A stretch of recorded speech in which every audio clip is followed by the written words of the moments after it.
2013 Cadillac XTS low beam headlight bulb replacement. Easiest way to do it on the passenger side, which is to your left if you're standing in front, but if you're sitting inside, it's on your right hand side. If you're sitting in the car, that's considered the right hand side, passenger side. Taking off this air cleaner. It's easy to do. You unscrew all the screws from the top of this air filter housing.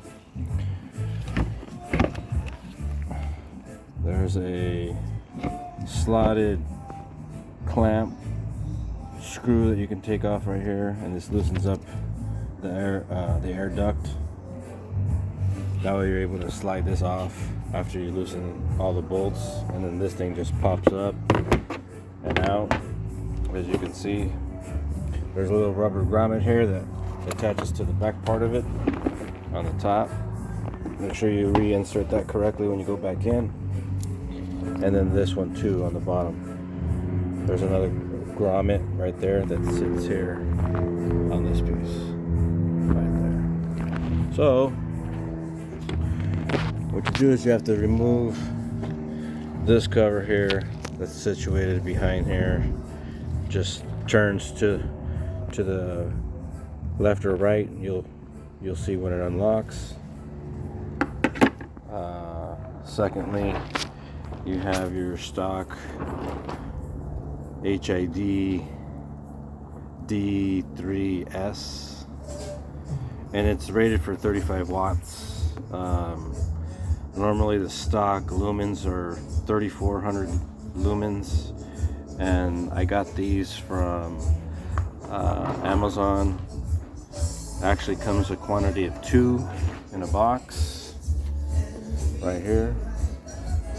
That's your model number.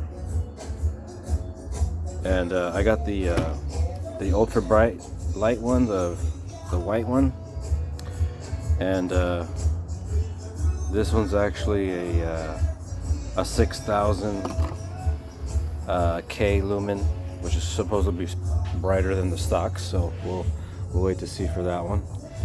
But when you take this light bulb out, it sits inside the housing here, and usually turn it to the left, and then you pull out, and it has this connector attached to it, and you detach the connector here.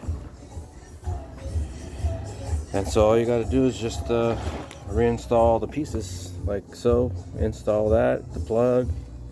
Make sure you turn it to make sure it locks into place.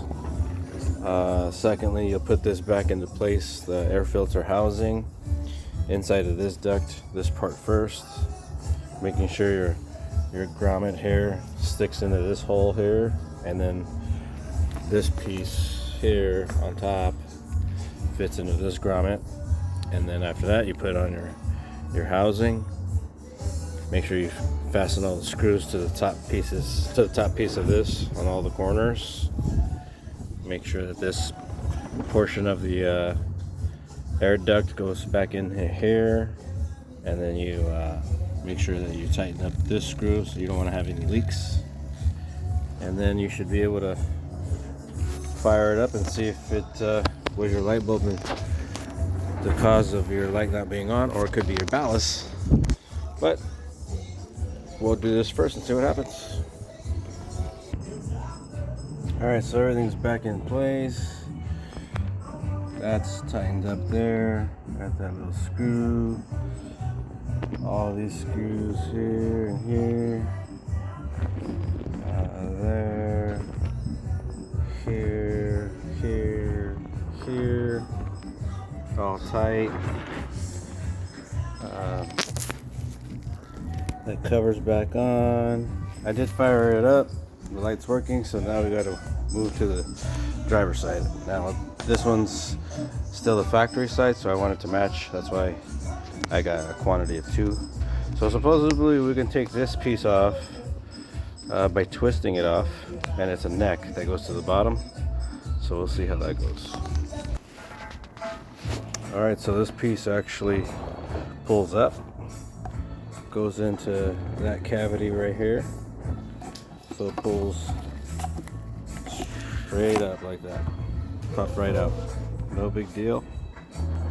Nice and easy. So back here you have your cap for your low beam. You twist that off and you go same procedure. We'll see how this turns out.